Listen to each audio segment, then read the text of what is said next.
Assalamualaikum warahmatullahi wabarakatuh. Kita lanjutkan materi kita. Sekarang kita membahas tentang model atom Niels Bohr. Nama ilmuannya, nama lengkapnya ini ya. Dalam modelnya, Bohr menggunakan ide Planck dan Einstein mengenai paket energi atau quantized energi yang mengusulkan 3 postulat. Nah, si Bohr ini mengangkat kembali dari ide-ide yang sudah ada dan mengusulkan. Jadi usulannya ada 3 postulat. Postulat itu sesuatu hal yang sudah dibuktikan atau tidak perlu dibuktikan lagi. Suatu hal yang harus dibuktikan lagi. Maaf, kebalik. Ada yang namanya postulat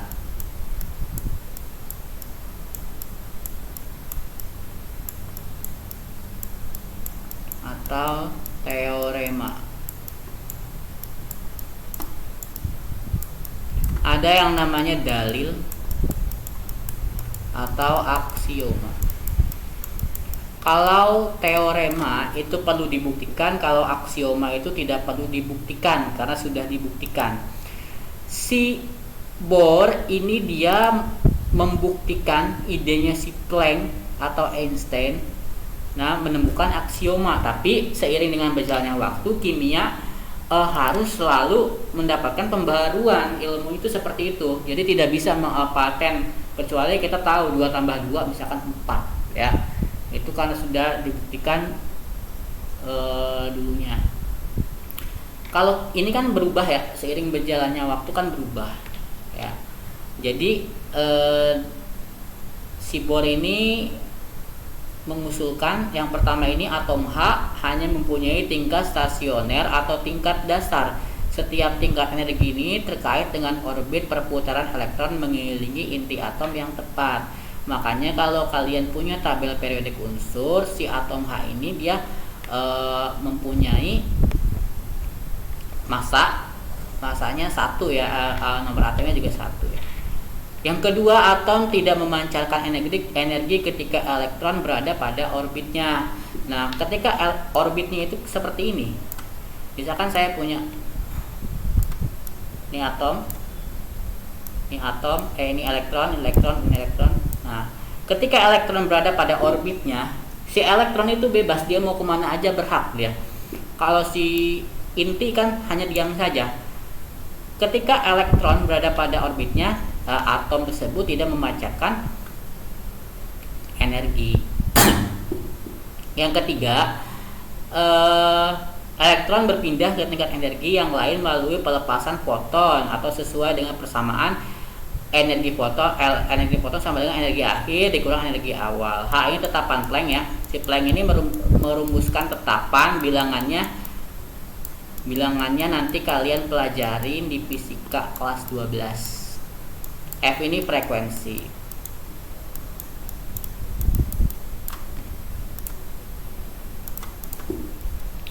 Nah, model atom Bohr menjelaskan bahwa spektrum atom tidak kontinu ya, atau terputus-putus karena energi atom hanya memiliki tingkat energi tertentu yang diskrit. Diskrit itu bisa terhitung.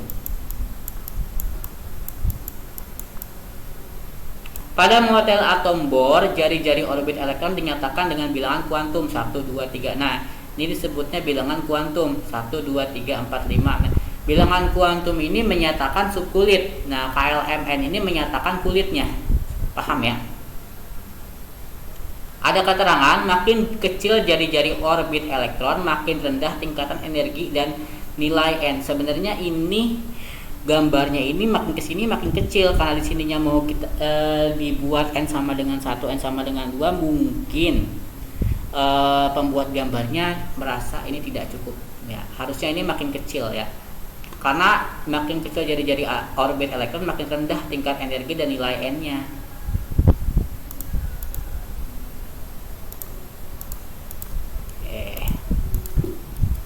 Model atom mekanika gelombang. Kalau tadi model atom Bohr, ini ada model atom yang lebih kompleks lagi, model atom mekanika gelombang. Cuman di sini permainannya adalah permainan bilangan. Disebutnya bilangan kuantum. Nah, si Erwin ini menganalisa orbital. Nah, orbital itu gelombang elektron ya, gelombang-gelombangnya disebut orbital. Yang tadi sebelumnya disebut orbital, gelombang elektron ya.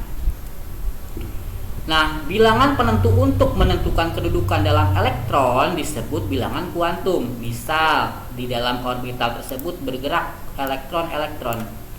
Nah, elektron-elektron jadi tidak sembarangan bergerak. Dalam sebuah orbital terdapat maksimal elektron tersebut bergeraknya. Makanya si Erwin ini dia menemukan kedudukan dalam elektron disebut bilangan kuantum. Bilangan kuantum ya si Erwin ini. Nah, dia membagi bilangan kuantum ke beberapa bagian. Yang pertama, bilangan kuantum utama atau lambangnya adalah N. Penomoran dan penamaan pada kulit dimulai dari kulit yang terdekat dengan inti atom. Ini inti atom, ini kulit terdekatnya ya. Berarti kulit terdekatnya itu N sama dengan 1. Ya. Seterusnya kulit KL dan M. Kalau saya tadi bilang N sama dengan 1 itu subkulit, KL MN itu disebut kulitnya. Paham ya? Jadi bila yang terdekat dengan inti atom itu dia nomor 1. Yang kedua ada bilangan kuantum azimut atau L. Bilangan kuantum azimut ini menggambarkan bentuk orbital. Bentuknya nanti ada yang berubah-ubah sesuai dengan bilangan kuantum azimutnya. Nah, bentuknya ini sesuai dengan harganya L. Misalkan harga L-nya bernilai berapa, nanti dia orbitalnya berbentuk apa, seperti itu. Nah, bilangan kuantum azimut sendiri membagi kulit elektron menjadi kulit atom menjadi subkulit. Nah, selain kulit KLMN tadi saya bilang ada N sama dengan 1, N sama dengan 2, itu disebut subkulit. Subkulit adalah kumpulan orbital dengan nilai N dan L yang sama. Dari kulit ke N nilainya 1. Nilai L adalah 1 sampai dengan N-1. Tergantung N-nya berapa, nanti tinggal dikurang 1 aja ya. Nah, untuk N sama dengan 1, ini bilangan azimutnya, kuantum azimutnya. Berarti nanti N-nya kan N-1, berarti 1 sama 1 dikurang 1. Jadi nilai L-nya sama dengan 0. Nilai L-nya sama dengan 0 sampai 1 karena bilangan azimut untuk menentukan suatu orbital dia harus digabung dengan bilangan kuantum utama ya, tidak bisa sendiri. Nah, untuk N-nya sama dengan 2 atau bilangan kuantum utamanya sama dengan 2, maka bilangan kuantum azimutnya itu akan menjadi 0 ya. Maka dia 2 dikurang 1 sama dengan 1, sehingga si L-nya ini dari 0 dan 1 ya. Nah, untuk nilai L ini harga L, ketika L-nya 0, dia orbitalnya ini bulat. Jadi bentuk orbital tidak sembarangan berbentuk orbital, dia menyesuaikan dengan bilangan kuantum azimutnya. Nah, nilai L-nya 1 jadi seperti angka 8. Nilai L-nya 2 seperti kupu-kupu, dan 3 lebih kompleks lagi, nanti tergantung bagaimana kondisinya pergerakan elektronnya ya. Hubungan antara N, L dan jumlah subkulit. Jika N-nya 1 maka L-nya 0. Subkulitnya 1. Karena tadi saya agak ini juga ya, agak riskan juga mengenai L ini ya.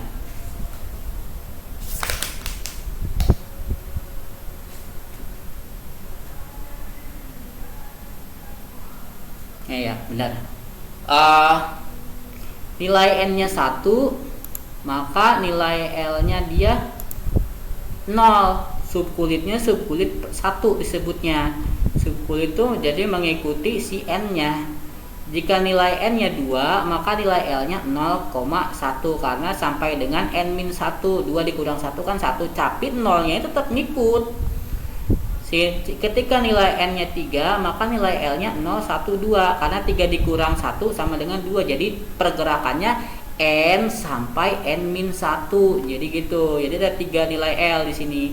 dan seterusnya ya, kalian paham ya, 1 2 3 4 5 sampai dengan n-1.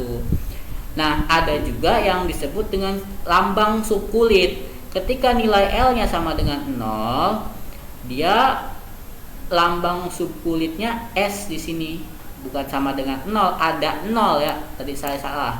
Bukan nilai L-nya 0. Jika nilai L-nya 1, dia subkulitnya P. Jadi kan 0 1 2 3 itu SPDF ya, formatnya ya. Jadi kalian yang harus hafal ini urutannya 0 1 2 3 SPDF. Jadi nanti kita akan pakai di konfigurasi elektron.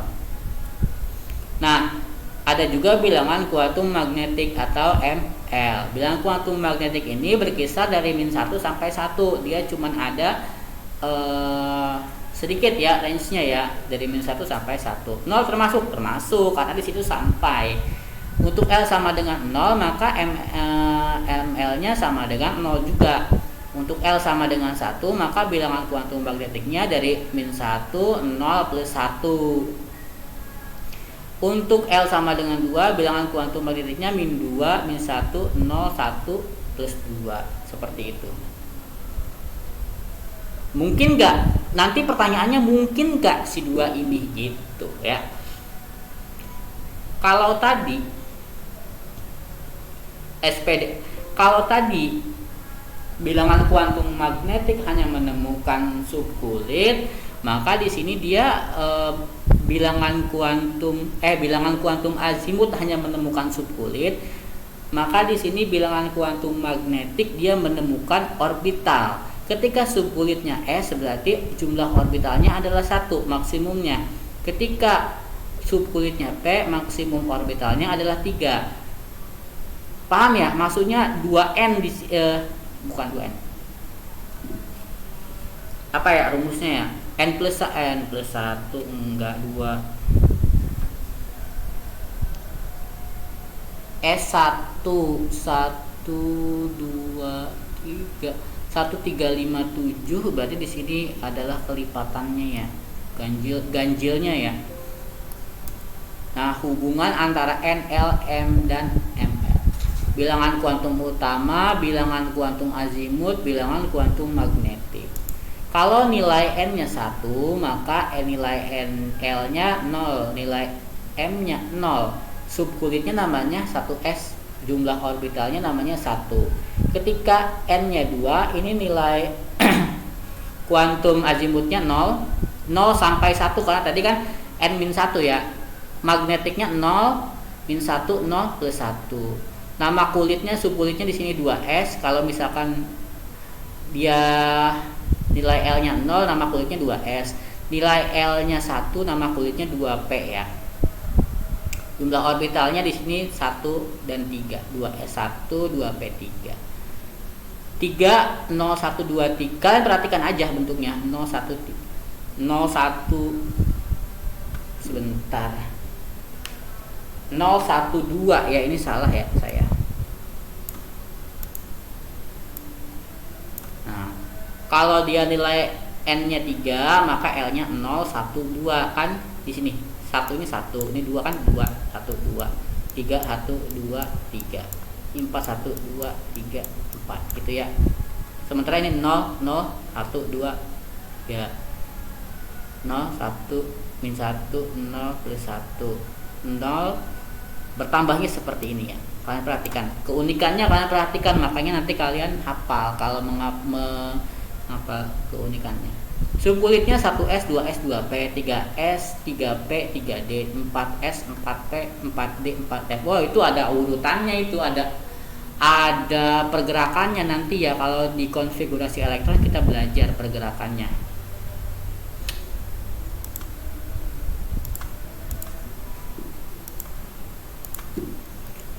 Nah, bilangan kuantum spin itu perputaran ya. Makanya di sini disebut spin karena dipengaruhi oleh orientasi elektron. Ketika elektron berputar, maka terciptalah bilangan kuantum spin ini karena mempengaruhi medan magnet di sekitarnya ya. Bilangan spin hanya memiliki 2 nilai, yaitu plus setengah dan min setengah. Nah, hal ini berhubungan dengan larangan Pauli yang menyatakan bahwa tidak mungkin dua elektron dalam atom memiliki 4 bilangan kuantum yang sama. Nah, subkulit, mengenai subkulit SPDF, ini S kecil ya. Jumlah orbitalnya itu maksimum 1, 3, 5, 7. Jadi gini kalau digambar ya. Saya gambar ya. Inti atom. Ini subkulit. Orbital ya. Nah, elektronnya di sini maksimumnya 2. Di sini maksimumnya 6. Di sini maksimumnya 10 dan seterusnya ya, kalau digambar seperti itu. Kalau di sini kulit, dia kulit, subkulitnya 1s, 2s, 2p, 3s, 3p, 3d. Jumlah maksimum elektronnya beda lagi. Jadi kalian harus perhatikan antara kulit dan subkulit itu beda. Ya, jumlah elektron maksimumnya tergantung yang ditanya apa nanti ya. Ini masih berlanjut kah? Sebentar. Oh, udah habis. Ya, sebentar saya cek materi bu. Ini berhubungan dengan konfigurasi elektron. Kalau konfigurasi elektron nanti kalian harus menguasai jumlah elektron maksimumnya dan subkulitnya ya.